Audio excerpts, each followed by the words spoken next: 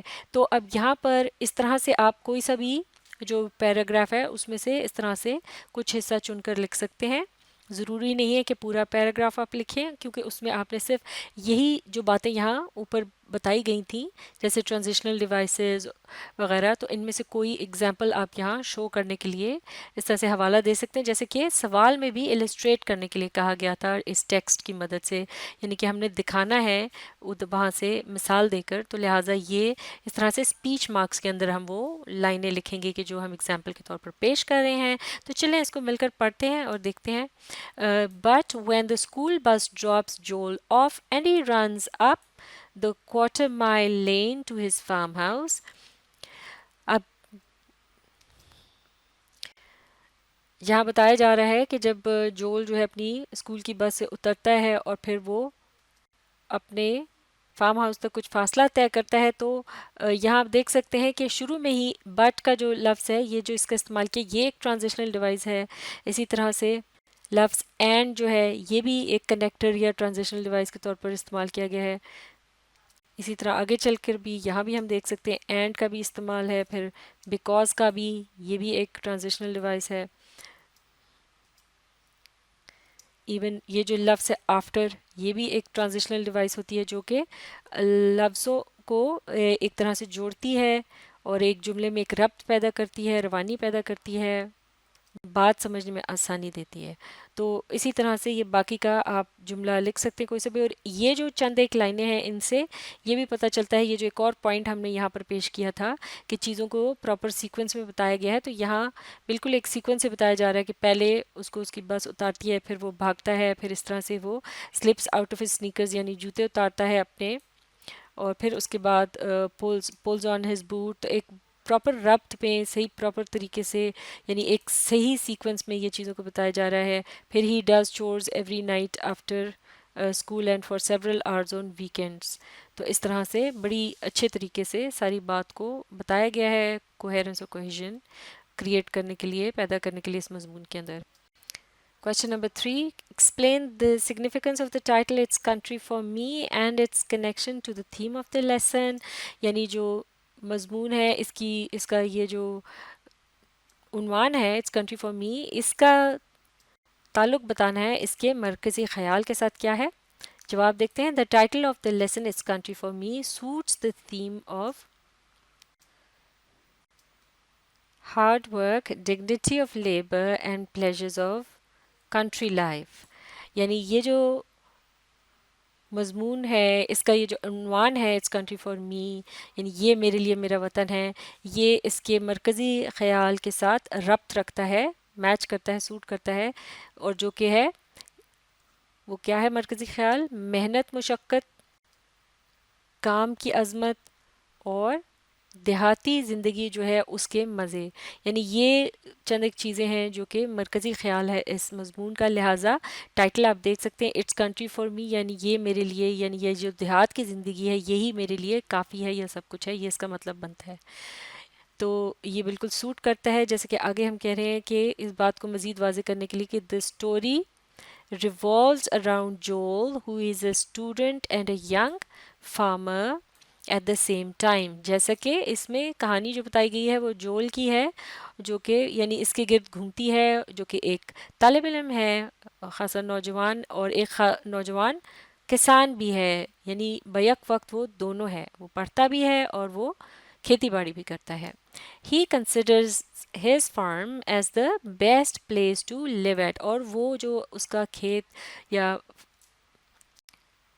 اس کی زمین ہے، اس کا علاقہ ہے، اس کا وطن ہے، اسے وہ اپنے رہنے کے لیے بہترین جگہ سمجھتا ہے۔ Hence the title It's Country for Me، لہٰذا یہ عنوان ہے It's Country for Me۔ تو اس طرح سے یہ جو جملہ ہے یہ آپ اگر ایک مرتبہ سیکھ لیں تو یہ آپ کو آگے بھی کام آئے گا، جب اس طرح سے اپنے بات کو اینڈ کرنا ہو کہ یہ اپنے پوائنٹس دینے کے بعد آخر میں ایک جملہ آپ ایڈ کر سکتے ہیں. لہٰذا یہ ٹائٹل دیا گیا تو اس اچھی طریقہ اس کا کہنے کا اسی طرح سے ہے کہ ہینس دا ٹائٹل، پھر کولن کا نشان، اور پھر وہ ٹائٹل آپ اس کے سامنے لکھ دیں تو یہ بات آپ کی یہاں مکمل ہو جائے گی.